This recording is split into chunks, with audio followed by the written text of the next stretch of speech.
खूप जुना काळ आहे. आम्ही जरी पुण्यामध्ये राहत असलो तरी शेती, माती आणि नाती या 3 शब्दाशी अनेकांचा संबंध आला असेल याची मला खात्री आहे. खरं म्हणजे पहाटे मला आई उठवायची चेहऱ्यावर पाणी मारून. मी स्वतः कधी पहाटे उठलोच नाही, त्यामुळे मी पुढे चालून थोर होणार नाही हे बालपणीच मला समजलेलं होतं.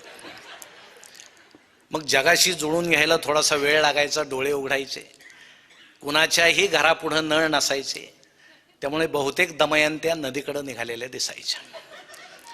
प्रत्येकीच्या डोक्यावर 2-3 हंडे असायचे, त्यात आई पण जायची.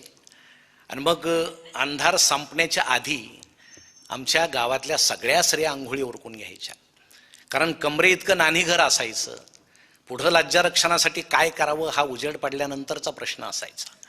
म्हणून उजेडाआधीच आंघोळी करून घ्यायच्या आणि आंघोळ आटोपली की आईचा मेकअप सुरू व्हायचा.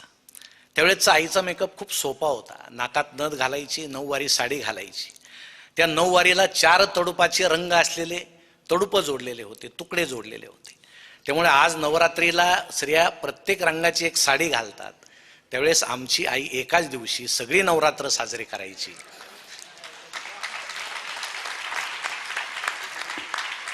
गळ्यामध्ये जाड मान्याचं मंगळसूत्र घालायची, कपाळाला मेण लावायची, करंडा उघडायची, त्यातलं लाल भडक कुंकू अनामिकेनं त्या मेणावर लावायची.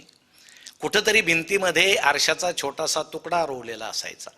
मग खाली वाकायची, त्यात फक्त कपाळ दिसायचं. आणि मग पदराचं एक टोक घ्यायचं, जिभेनं ओलं करायचं आणि कधी न शाळेत गेलेली आई भूमितीतल्यासारखं सुंदर वर्तुळ कपाळावर काढायची. ते ठसठशीत सौभाग्याचं लेणं कधी पुसलं न जाणारं, पुसल्याशिवाय पुसत नव्हतं.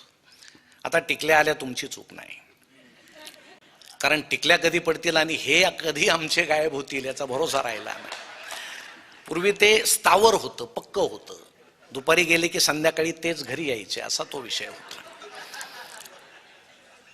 आणि मग आईचा मेकअप इकडं सुरू झाला की आमच्या शाही स्नानाची तयारी सुरू व्हायची, कारण पाणी नसायचं.